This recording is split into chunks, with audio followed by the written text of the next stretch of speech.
TV Harian Nasional adalah media yang mengangkat dan menyajikan perkembangan seputar politik dan hukum, ekonomi, pariwisata, pendidikan dan budaya, serta pertanian dan perkebunan.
Ya, di depan 2 km depan kita sedang dilakukan pembongkaran oleh tim pekerja kita 18 orang.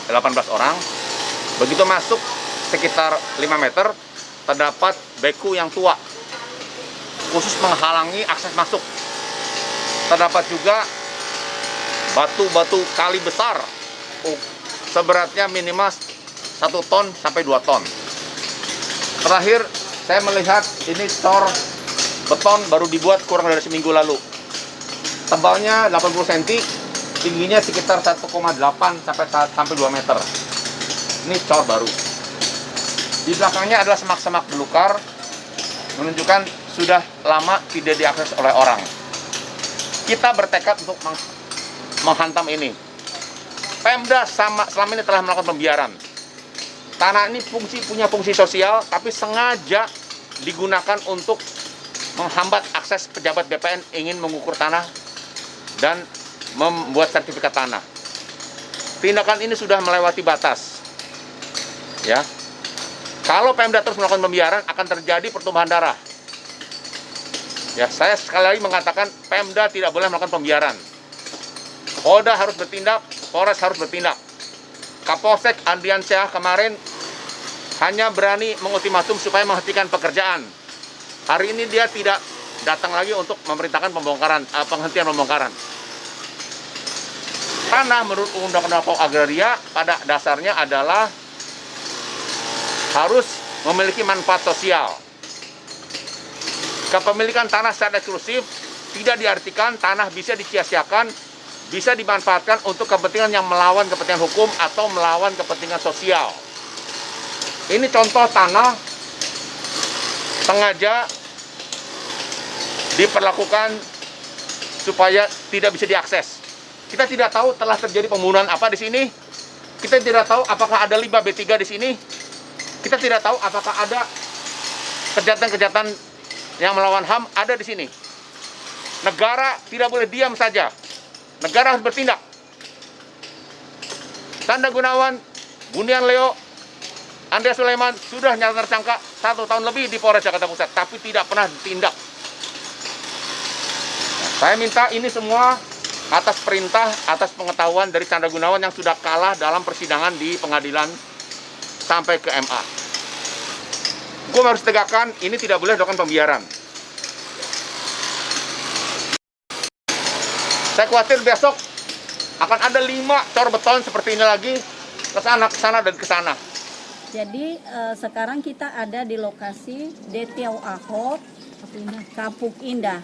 Jadi pertama adalah sudah ingkrah dan sudah dieksekusi. Keduanya, kita sudah melaksanakan juga, kan ada pembatalan eksekusi.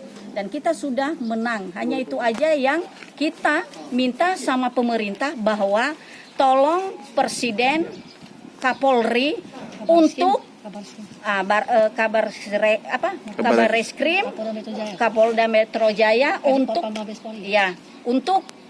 menegakkan keadilan. Kami ingin klien kami ini Detiau Ahok membutuhkan perlindungan hukum karena kami sudah memberikan surat dari RT RW sampai ke tingkat tinggi tetap tidak digubris, padahal ini sudah ingkrah, sudah dieksekusi, dan kedua kalinya sudah juga ada pembatalan eksekusi dan kita dua-duanya menang. Hanya itu aja boleh diteruskan oleh klien saya. Hari ini tanggal 26 Juni 2021, hari Sabtu ini, kami mengatakan kepada petinggi pejabat Polri, baik kepada Presiden, kepada Kapolri, kepada Kabar Reskrim, kepada Kadif Propam Mabes Polri, kepada Kapolda Metro Jaya, bahwa visi misi beliau adalah untuk memberantas mafia tanah. Yang terjadi sama suami saya, Detiau Ahok, ya, dia membeli tanah dengan ahli waris Betawi asli. Di kami ini dijolimi. Pihak BPN mengatakan salah terbit sertifikat atas pemodatan palsu dari Chandra Gunawan. Terus pernah kami 2012 kami saling melapor ke polisian. Ada surat dari Polda pengiriman kepada Kelurahan Limuraan untuk P21. Tapi suami istri ini disepissing, Chandra Gunawan sama Budian disepissing. Akhirnya putusannya mengatakan bebas murni, tapi pembangun data palsu adalah Chandra Gunawan di putusan pidananya 2012 di PN Jakarta Utara, Pak. Terus berlangsung dengan waktu, ada oknum di tingkat Reserse Polda Metro Jaya menghentikan tanpa sebab. Kami pun menghargai itu. Akhirnya si pihak lawan dengan segala cara tanpa hak menggugat saya di pengadilan pusat seperti pengadilan utara. Karena yang kita ributkan di sini sertifikat. Kita kan membeli dari Betawi asli, Giri asli. Sesuai berita acara BPN RI Mabes Polri, kami pun bersama-sama telah diundang. Semua tertuang dalam berita acara yang memimpin waktu itu Pak Kabar Reskrim yang menjabat tahun 2008 atau 7, tapi sekarang menjabat Deputi 2012 10 di Deputi Menteri Agraria. Dia memimpin rapat tersebut kepada kami, semua pihak dipanggil. Ternyata lewat tanda CS semua tidak sesuai fakta hukum, banyak manipulasi data. Terus beliau sering mengelak bahwa dia membeli dari Ustadz Lofei, dari pembeli asli. Ternyata setiket yang menunjuk batas-batas adalah Biro Jasa WP Tamunan yang beralamat di Mabes TNI. Ternyata dilacak terjadi penangkapan DPO. Sampai detik ini pun tak ada penangkapan, Pak. Jadi kami himbau kepada Pak Presiden, Kapolri dan jajarannya bahwa ada tingkat reserse ini yang memiliki mafia tanah.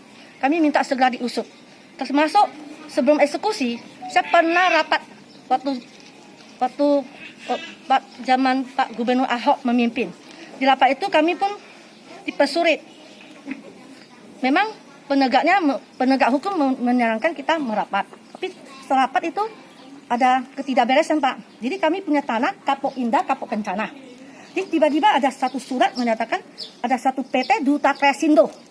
Katanya ini udah saat Pemda DKI. Waktu kami terima surat itu kami sangat senang karena dibebaskan. Ternyata waktu eksekusi kita berdasarkan sertifikat sama tata kota karena dekat rumah susun yang kita bertemankan berdasarkan rumah susun ini, Pak. Karena rumah susun dibangunkan ada ratusan pintu. Jadi kita berdasarkan sertifikat sama tata kota. Ini sepanjang ini lencana kota atau jalan itu nggak boleh diblokir oleh siapapun. Bila mana dia ada sertifikat atau IMB, pasti nggak mungkin pemerintah izinkan keluarkan IMB, memblokade atau bikin rumah atau menutup aset masuk semua tanah-tanah di sini. Kami melakukan pengukuran bersama PPN tahun 2014, ada bukti Pak. Kepala KKN Amilar menyatakan tanah kita seluas 7.800. Sesudah diukur jadi hampir 7.000, 6885. Udah bersertifikat Pak. Tapi si lawan mengatakan dari dulu dia kuasa fisik. Dan bukti dari surat pengukuran BPN 2014 itu membuktikan bahwa kita pernah masuk ke sini kan bersama pihak BPN. Jadi kami pun sudah mempelajari bersama tim kuasa hukum sampai kita mempelajari Undang-Undang Pokok Agraria tahun 1960. Setiap hak fungsi sosial yang telah diterbitin harus memanfaatkan untuk bidang yang lain. Bukan 70. Sampai kita mau masuk untuk melihat tanah kita nggak bisa. Kita udah punya hak. Hah? Kenapa bisa terjadi ini? Tiap hari alasan ada sesuatu perkara yang belum selesai. Data sudah diuji di pengadilan, di BPN RI, di Mabes Polri, telah diaudit berulang kali terhadap objek yang sama, semua nebis idem. Makanya ini terjadi berulang kali, sampai ada segelintir media pun, ada yang sebagian pun tidak benar memberitakan seolah belum ingkrah, padahal udah ingkrah. Di hari ini kita minta semua laporan polisi kami, semua masalah kami tentang hukum bisa dibantulah oleh Pak Presiden, Kapolri. Kita nggak bisa mengadu kemana-mana lagi selain kepada petinggi Presiden sama Kapolri dan jajaran Kadipropam Kabareskrim. Kami minta semua yang telah diaudit segera memberi kepastian hukum kepada kami. Dalam kapasitas bahwa kami pun melangkah, tidak mungkin melangkah dengan dengan persoalan yang menurut kami tidak jelas, bahwa atas cerita dan atas atas fakta hukum yang sebenarnya bahwa di 2018 itu ada eksekusi resmi. Persoalan yang diceritakan kronologis dari Ibu tadi bahwa di 2018 itu terjadi eksekusi resmi dari pengadilan yang mengatakan bahwa lokasi atau objek yang ada di sini menjadi milik Ibu. Nah, terkait dengan upaya pembongkaran dan segala macam bahwa ini menurut penetapan dari pengadilan bahkan enggak dinas terkait bahwa ini menjadi fasilitas fasus yang memang harus dimiliki oleh seluruh manusia, seluruh orang. Nah, di sini kami berpendapat bahwa karena Ibu ini dijolimi, lalu sebagai manusia, sebagai masyarakat yang memang peduli, kami coba untuk membantu Ibu ini menyelesaikan dia punya masalah. Itu saja saya pikirkan. Nah, kami juga akan melakukan langkah-langkah upaya persuasif. Teman-teman dari Banten, kita juga coba melakukan komunikasi. Prinsipnya bahwa kita membela kepada kebenaran. Kita membela kebenaran, jangan sampai kita berpijak pada suatu hal yang memang tidak benar. Nah, ini berangkat dari situlah. Makanya kami memberanikan diri untuk bantu Ibu ini. Karena kebenaranlah yang kami akan tanamkan.